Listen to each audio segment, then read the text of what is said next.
In this day and age, we hear about space travel, not only from NASA, but from private companies seeking to venture into the unknown. But how did we get here? To a place where space exploration is not solely dependent on the government. To a place where diverse crews of astronauts are being sent into the great unknown. To a place where we, as a human race, have the goals to sustain life on another planet. Along the way, space travel has had many defining moments that still affect us today. We focus on one of these defining events today, rewinding back to 1983, when the Challenger program began.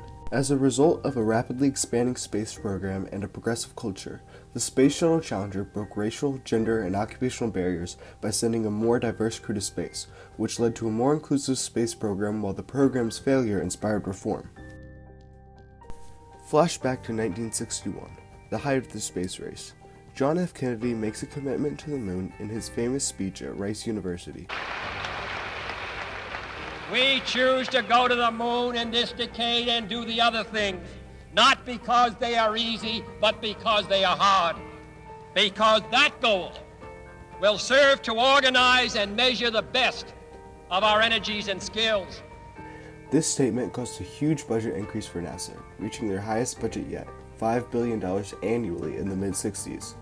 Step by step, NASA advanced closer to landing a man on the moon. In 1962, John Glenn became the first American to orbit the Earth. Close after, the Gemini launch orbited the Earth 62 times. In 1968, the famous Blue Marble picture was taken from space, providing a perspective of the Earth never seen before.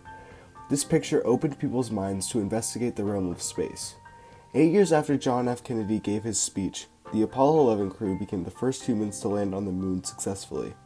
All the while, only white men were permitted to be astronauts at NASA.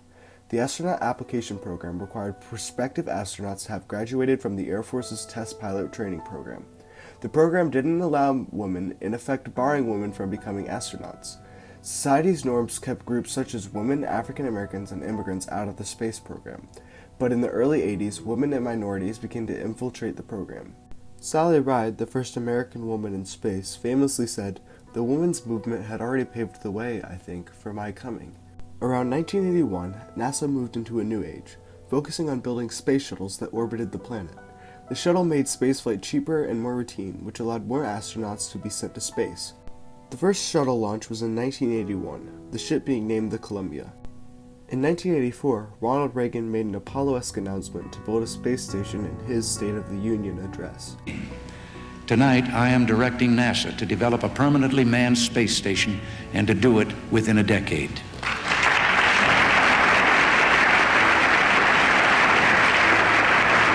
The expansion of the space program was further promoted by the space race between the USSR and the United States during the Cold War. Yet, in the early 1980s, although rapidly culturally diversifying their program, the space program was losing attention due to an economic recession. NASA flights were viewed as routine and had lost the interest of the public until they introduced the idea of launching a teacher into space, which brought them back into the spotlight. When people hear the word Challenger, they think of the 1986 explosion, but really, the whole program should be examined when evaluating its legacy. Throughout the Challenger shuttle life, the program made many great strides. The Challenger missions from 1983 to 1986 broke multiple barriers in many different areas. Beginning in 1983, NASA began making major strides in diversifying and breaking barriers within their program. Born in 1951, Sally Ride was a lifelong lover of math, and in 1978 she received a PhD in physics. Also in 1978, Ride competed with 1,000 other prospective astronauts and won a seat on the Challenger mission STS-7. In 1983, NASA sent the first American woman to space, Sally Ride, breaking the astronaut gender barrier in the space program. Sally Ride's spaceflight was seen as a step in the right direction for the future of NASA as an inclusive program.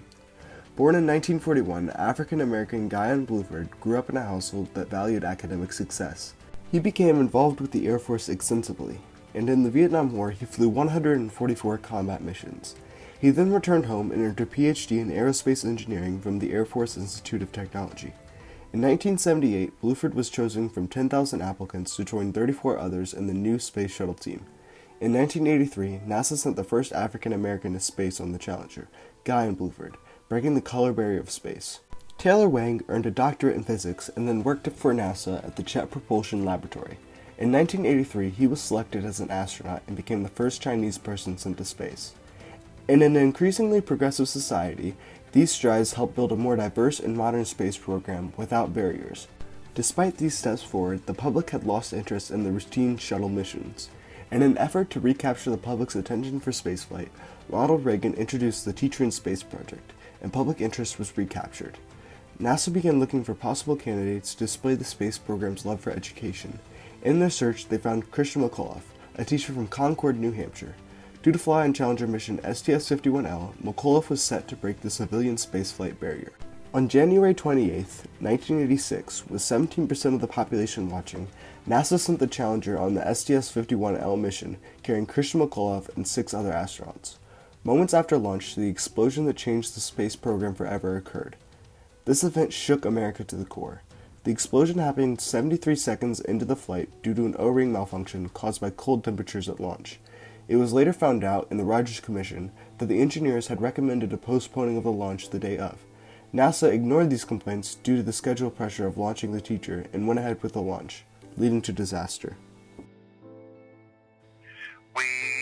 NASA elected to fly because of the schedule pressure associated with getting the Teacher in space.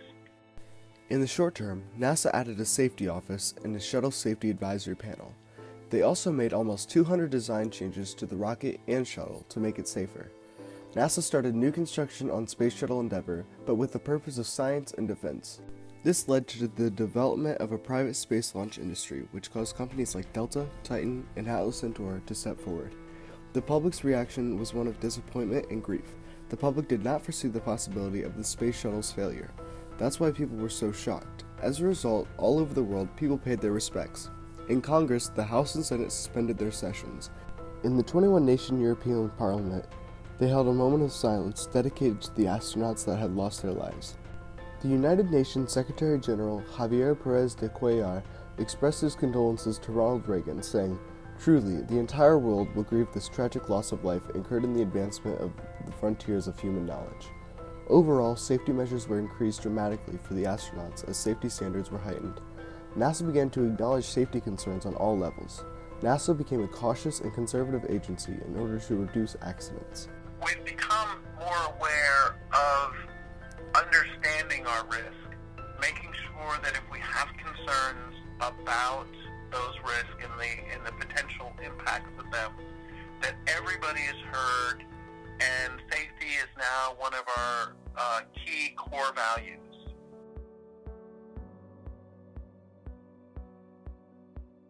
In the long term, the Challenger Center was established. It helped spread STEM education into schools around the country. The diversity of the astronauts dramatically increased, opening up the space program to anyone that could prove they were fit for the momentous task of space. Guyon Bluford, the first African American in space, said, "I felt an awesome responsibility, and I took the responsibility very seriously, of being a role model and opening another door to Black Americans.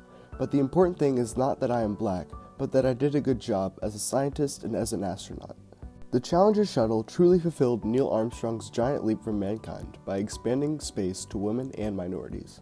In 2017, NASA's astronaut class had 50% women and contained several minorities thanks to the barriers that Ride and Bluford broke. Spaceflight had lost the enthusiasm of the public after the crash, but today, the imagination of the public has been recaptured by private companies and rich entrepreneurs sending rockets up themselves. The International Community of Space Programs has worked to produce the International Space Station, demonstrating the success of different nations when they work together. The space station brings many diverse cultures of the world together, much like the Challenger's program's expansion of diversity. This generation's companies and NASA have aspirations to land people on Mars, reuse rockets by landing them upright, and even commercial space flights. We cannot escape the reality that spaceflight will always be risky, but space programs always aspire to be safer and safer. The Challenger program changed the world of space travel forever by opening doors for African Americans, women, and minorities while setting many of the basic safety standards we still use today.